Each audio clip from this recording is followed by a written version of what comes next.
नमस्कार।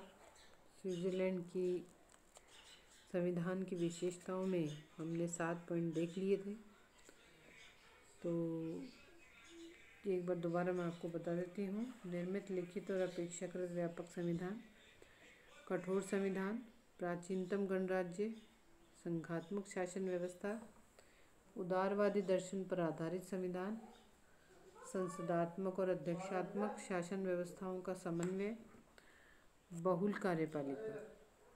अब इसके बाद हम जो अगली विशेषता पर चर्चा कर रहे हैं वो है औपचारिक अधिकार पत्र का अभाव किंतु अधिकारियों की व्यवस्था। स्विट्ज़रलैंड के संविधान में इस प्रकार का कोई औपचारिक अधिकार पत्र नहीं है जिस प्रकार का अधिकार पत्र भारत में, अमेरिका में और अन्य देशों के संविधान में है। परंतु इसका ये अर्थ नहीं है कि स्विट्ज़रलैंड के नागरिकों को अधिकार प्राप्त नहीं है। संविधान की लगभग 25 धाराओं में नागरिकों को विभिन्न अधिकारों का उल्लेख किया गया है। व्यवहार में नागरिकों के द्वारा बहुत अधिक मात्रा में अधिकार और स्वतंत्रताओं का उपभोग किया जाता है।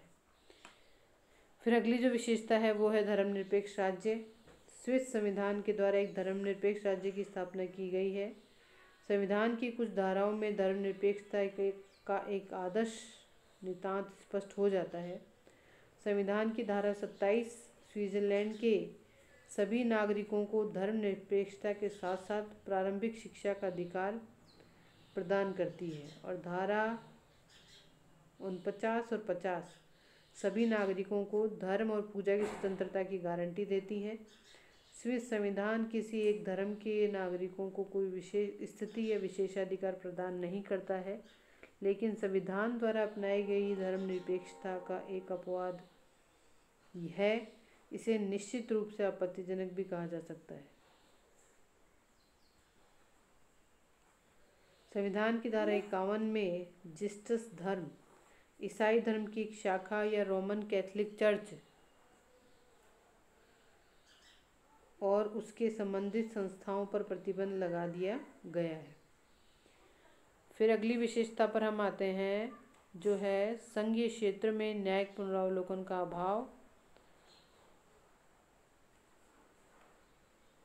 संघात्मक शासन व्यवस्थाओं में सामान्यतः ऐसा समझा जाता है कि संघीय न्यायपालिका को भी संविधान की व्याख्या करने और रक्षा करने का अधिकार प्राप्त होना चाहिए।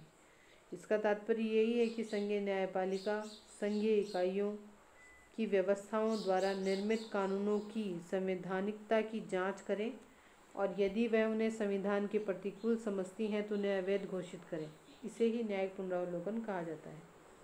लेकिन स्विट्ज़रलैंड की संघीय न्यायपालिका को न्यायिक पुनरावलोकन का अधिकार आंशिक रूप से प्राप्त है।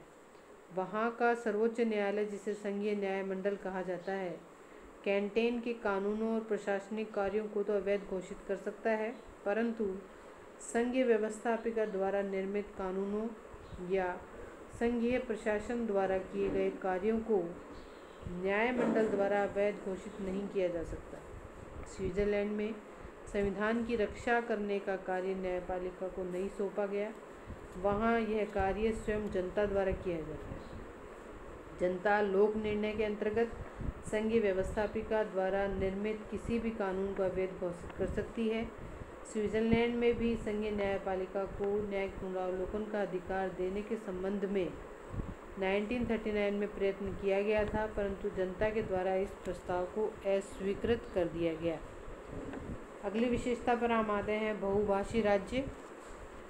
तो सामान्यतः विविध भाषाओं वाले देश में भी किसी एक भाषा को राजभाषा का स्तर प्रदान किया जाता है। इसके पीछे ये भावना होती है कि किसी एक ही भाषा को राजकाज की भी भाषा के रूप में अपनाकर राष्ट्रीय एकता के लक्ष्य को अधिक अच्छे से प्राप्त किया जा सकेगा। लेकिन स्विट्ज़रलैंड में भाषाई विविधता की समस्या को एक दूसरे में हल किया गया है। स्विट्ज़रलैंड में लगभग 74% लोग जर्मन, 20% लोग फ्रेंच और 5% इटालियन भाषी लोग रहते हैं। इनमें 1% व्यक्ति ही रोमांच नामक आदि भाषा का प्रयोग करते हैं। स्विट्ज़रलैंड में प्रारंभ से ही समस्त का राजकार्य जर्मन, फ्रेंच और इटालियन तीनों भाषाओं में होता था। 1928 में संवैधानिक संशोधन के बाद में रोमांच नामक आदि भाषा को भी राजभाषा मान लिया गया। इस प्रकार स्विट्जरलैंड बहुभाषी राज्य है। भारत की तुलना में 1% जनसंख्या वाले इस राज्य द्वारा 4 भाषाओं को राजकार्य की भाषा के रूप में अपनाना संविधान और शासन की विशेषता तो है ही, यह उसके व्यवहारिक दृष्टिकोण का भी प्रतीक है। अगली विशेषता है प्रशासनिक कानून पर आधारित न्यायपालिका। स्विट्जरलैंड में इंग्लैंड की विधि के शासन की व्यवस्था को नहीं वरन यूरोपीय महाद्वीप के अन्य देशों की प्रशासनिक कानून की व्यवस्था को अपनाया गया है। इसके अंतर्गत जनसाधारण और प्रशासकीय कर्मचारियों के लिए पृथक पृथक न्यायालय होते हैं। डायसी और अन्य विशिष्ट लेखक प्रशासकीय कानून और न्याय व्यवस्था को नागरिक अधिकारों का एक आघात समझते हैं, परंतु यदि न्यायाधीश निष्पक्ष हो तो इस प्रकार की न्याय व्यवस्था को दोषों से मुक्त रखा जा सकता है। अनेक बार तो प्रशासनिक कानून और न्यायालय की व्यवस्था नागरिक अधिकारों और स्वतंत्रताओं को अधिक अच्छे प्रकार से रक्षा कर सकी है। इस प्रकार से इसकी जो अंतिम विशेषता है वो है स्विस संविधान की सबसे प्रमुख विशेषता है प्रत्यक्ष प्रजातंत्र यानी प्रत्यक्ष लोकतंत्र, या इसे हम सहभागी लोकतंत्र भी कहते हैं। संविधान में लोकतांत्रिक शासन व्यवस्था को सर्वाधिक श्रेष्ठ रूप में अपनाया गया है। वर्तमान समय में विश्व के अन्य राज्यों में जब प्रत्यक्ष लोकतंत्र शासन व्यवस्था को अव्यवहारिक मानकर छोड़ दिया गया, वहीं स्विट्जरलैंड के एक पूर्ण कैंटेन ग्लेरस और 4 अर्ध कैंटेन ऑबवाल्डेन, निडवाल्डेन, इनर एपेनेजेल, आउटर एपेनेजेल में प्रत्यक्ष लोकतांत्रिक शासन व्यवस्था विद्यमान है। इन कैंटोनों में मतदाताओं की सभाओं